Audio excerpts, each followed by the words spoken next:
மீனராசி நேயர்களே, உங்களுக்கு எப்படி இருக்கு? ஆனி மாத ராசி பலன்கள் 30/6/2025 6/7/2025 வரையில். அதாவது நிதி பற்றாக்குறை அப்படிங்கிறது ஒன்று இருக்குது. நிதி பற்றாக்குறைன்னு ஒன்று இருக்குது. அதுலேயும் பார்த்தீங்கன்னா சான் ஏறினால் முழம் சறுக்கும். 10 ரூபா சம்பாரிச்சா 50 ரூபா செலவு வரும், 40 ரூபா கையை விட்டு போகும். சில நேரத்தில் கமிட்மெண்ட்ஸ் அந்த அளவுக்கு இருக்குது, செலவுகள் அதிகமாக இருக்குது. மீனராசி பொறுத்த அளவுக்கு எப்படி தான் வருது எப்படி தான் போகுதுன்னு சொல்ல முடியலை, அந்த அளவுக்கு இருக்குது. பொதுவாக பார்த்தீங்கன்னா ராசிநாதன் குரு நாளில் சஞ்சாரம் நல்லா ஞாபகம் வச்சுக்கோங்க. 7க்குடைய புதனும் ஆட்சிநாதன் ராசிநாதனாக இருக்குது 3ல். அதே போல் பார்த்தீங்கன்னா சில தேக சௌக்கியம்னு சொல்கிறோம் இல்லையா, தேக விஷயத்தில் சௌகரியத்தில் தேக சௌகரியத்தில் பிரச்சனை, உடல்நிலை பாதிப்பு அதிகமாக உண்டு, வைத்திய செலவு அதிகம் உண்டு, விரயம் அதிகம் சந்தித்திருக்கலாம், மருத்துவ செலவில் விரயம் அதிகம் சந்திச்சிருக்கலாம், மற்ற விஷயத்துலலாம் இருக்குது. அதே போல் நாளில் குரு நாளில் மாறி 12ஆம் இடமும் 10ஆம் இடமும் 8ஆம் இடத்தை பார்க்கிறார்.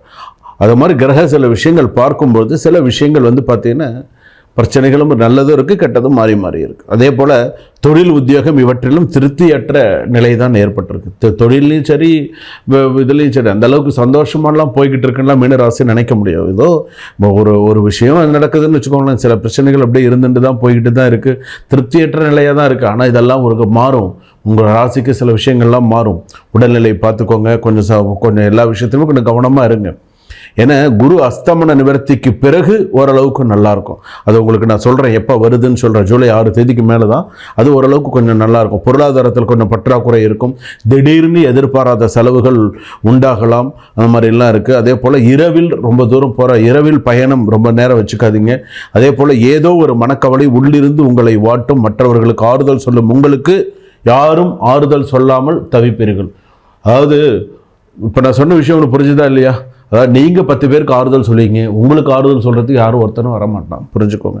அதே போல் உங்களை வாட்டும். அதே போல் மற்றவரை மற்றவங்க கூட அது கூட தெரியாத அளவுக்கு தான் நீங்கள் நடந்துப்பீங்கன்னு வச்சுக்கோங்களேன், அப்படிலாம் இருக்கும். குருவருளும் திருவருளும் உங்களுக்கு துணையாக நின்று வழிநடத்தும். மனக்காயங்களுக்கு மருந்தளிக்கும்னு கூட சொல்லலாம். உங்களுடைய மனக்காயங்கள் மன வருத்தங்களுக்கெல்லாம் சீக்கிரமாக நல்ல செய்தி நல்ல விஷயங்கள் உங்களுக்கு வரும். சனிக்கிழமை காலபைரவருக்கு மிளகு தீபமேற்றி வழிபாடு செய்யவும், ஜீவசமாதி வழிபாடு பண்ணுங்க. இந்த சித்தர்கள் ஜீவசமாதியெல்லாம் கேள்விப்பட்டிருக்கீங்களா? போய் வழிபாடு பண்ணுங்க, உங்களுக்கு நல்ல சிறப்பாக இருக்கக்கூடியதாக இருக்கும். அடுத்ததாக குடும்பம் மிஸ் அண்டர்ஸ்டாண்டிங்ஸ் இல்லாமல் ஓரளவுக்கு அப்படியே கொண்டு போவீங்க. தொழில் வியாபாரம் மிதமாக இருக்கும். வேலை கொஞ்சம் நாளைக்கு கமிட்மெண்ட்ஸ் இருக்குது, கொஞ்சம் நாளைக்கு வேலையில் இருங்க, அப்புறம் பார்த்துக்கலாம். மாணவிகள் படிப்பு நன்னா இருக்கும். பெண்கள் வருத்தமான சூழ்நிலை தான், இருந்தாலும் பெண்கள் கொஞ்சம் கவனமாக இருங்க. சரியான சூழ்நிலையில் இல்லை தான், இருந்தாலும் மத்தளத்துக்கு 2 பக்கெட் அடினா உங்களுக்கு 4 பக்கெட் அடி தான். எவ்வளவோ அதுவும் பெண்கள் தனியார் துறையில் வேலை செய்கிறவங்க, சொந்தமாக தொழில் பண்ணுறவங்களுக்கெல்லாம் கொஞ்சம் பிரச்சனைகள் தான் இருக்குது. பயமாக இருக்குது, என்ன செய்ய போகிறோம் அப்படின்னு பயமாக தான் இருக்குது. சமாளிச்சுட்டு இருக்கீங்க. விவசாயம் சுமார், உத்தியோகம் பரவாயில்ல. ஷேர் மார்க்கெட் பார்த்தீங்கன்னா கொஞ்சம் பங்கு வர்த்தகங்கள்லாம் நிதி நிலைமை அந்தளவுக்கு மோசமாக இருக்குது. கடன் ஒரு படி அதிகமாக இருக்குது. வாகனம், புதிய வாகன சேர்க்கை, வாகனம் சர்வீஸ் பண்ணுறது செலவுகள். அதே போல் தந்தை வழி உறவினர்கள் சிறப்பு, தாய் வழி உறவினர்கள் சிறப்பு, சித்தி சித்தப்பா அத்தை மாமா எல்லாம் சிறப்பு. புதிய ஒப்பந்தம் கைகூடும். விவாகரத்து சம்பந்தமானது, திருமணம் மறுமணம் இதெல்லாம் பேச்சுவார்த்தைகள் சில விஷயங்கள் எல்லாமே நல்லபடியாக நடக்கும். சில விஷயங்கள் எல்லாம் நல்ல சிறப்பாக இருக்கக்கூடிய சூழ்நிலை மீனராசி பொறுத்தளவுக்கு சில விஷயங்கள்லாம் வரும். அப்பா அம்மா உடல்நிலை பார்த்துக்கோங்க. அப்பா அம்மாவோட உடல்நிலை மிக முக்கியமாக உங்கள் ஜாதகப்படி பார்த்துக்கணும். ஏன்னா இந்த மாதம் இல்லாட்டாலும் அடுத்த மாதம்னு இருக்குது, இந்த மாதம் இல்லாட்டாலும் அடுத்த மாதத்தை பற்றி அது வரக்கூடிய பலன்களை உங்களுக்கு சொல்கிறேன். ஸோ அந்த விஷயத்தில் கொஞ்சம் அப்பா அம்மா கொஞ்சம் கவனத்தோடு பார்த்துக்கிறது உங்கள் ஜாதகப்படி நல்லது. மீனராசியை பொறுத்தளவுக்கு தெய்வ வழிபாடில் குறையில்லாமல் பார்த்துக்கோங்க.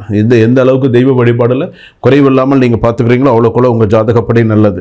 ஏதாவது ஒரு கோயிலுக்கு போகிறீங்களா, போய் உங்களுக்குன்னு ஒரு சில விஷயங்களை சுவாமி தரிசனம் பண்ணணும்னு வச்சுக்கோங்க. மீனாட்சி அம்மன் அதாவது மீனாட்சி அம்மன் வழிபாடு ரொம்ப சிறப்பை தரக்கூடியதாக இருக்கும். அதுக்கு அடுத்ததாக பார்த்தீங்க அப்படின்னு சொன்னால் மதுரையில் இருக்குது மீனாட்சி அம்மன். உங்களால் அவ்வளோ தூரம் போக முடியல, மீனாட்சி அம்மன் படத்தையாவது வாங்கி வச்சு வழிபாடு எப்போதுமே, இப்போன்னு கிடையாது, இந்த வாரத்துக்கு மட்டும் கிடையாது, எப்போதுமே மதுரை மீனாட்சி அம்மன் உங்களுக்கு ஒரு மனசால நம்மளுடைய முகத்தை பார்த்து மனசால நல்லா நீங்கள் பிரார்த்தனை பண்ணினா உங்களுக்கு நிறைய விஷயங்கள் வரும். ஏன்னா உங்களுக்கு இப்போ இருக்கக்கூடியது பண பிரச்சனைகள் இருக்குது, உடல்நிலை பிரச்சனைகள் இருக்குது, நிறைய ஏதாவது ஒரு விஷயத்தில் நடக்கணும். எல்லா விஷயத்துக்கும் கொண்டு அந்த சில விஷயங்கள் இருக்க தான் இருக்குது. அது கொஞ்சம் கொஞ்சமாக உங்களுக்கு சரியாகும். ஸோ அதை பற்றிலாம் இதை பற்றி மன வருத்தப்படாதீங்க. அடுத்ததாக வந்து பார்த்திங்க அப்படின்னு சொன்னால் சில பேருக்கு வந்து பார்த்திங்கன்னா இந்த வெளிநாடு சம்மந்தப்பட்ட போகிறதுக்கு வெளிநாடு சம்மந்தப்பட்ட முயற்சி எடுத்தவர்களுக்கெல்லாம் சிறப்பாக இருக்கும். வேலை சம்மந்தப்பட்டவர்களுக்கு அடுத்த புதிய பொறுப்புகள் வரத்துக்கான வாய்ப்புகள் உண்டு. அடுத்த புதிய பொறுப்பு, அடுத்த சில விஷயங்கள்லாம், அடுத்த சில விஷயத்தை நோக்கி போகக்கூடிய சூழ்நிலைகள்லாம் ஜாதகத்தில் உண்டு. ஸோ கவலைப்படாமல் நிதானித்து உங்களுடைய ஒரு விஷயம் பண்ணுங்கள், சக்ஸஸ் பண்ணுங்கள். உடல் நலமும் உடல் பலமும் ஜாதகத்தில் இருக்கணும், நீண்ட ஆயுளோடு எல்லாரும் நன்னா இருக்கணும்னு பிரார்த்தனை செய்து கொண்டு இந்த வார ராசி பலன்கள் நான் சொல்லியிருக்கேன். எப்படி இருக்கும், எப்படியெல்லாம் இருக்குது அப்படிங்கிறத சொல்லியிருக்கேன். 12 ராசிகளுக்குமே சொல்லியிருக்கேன். இதில் வந்து என்ன ஒரு விஷயம் அப்படின்னா, இப்போ நான் சொல்லியிருக்கிறது எல்லாமே பொது பலன் தான், பொது பலன்கள்.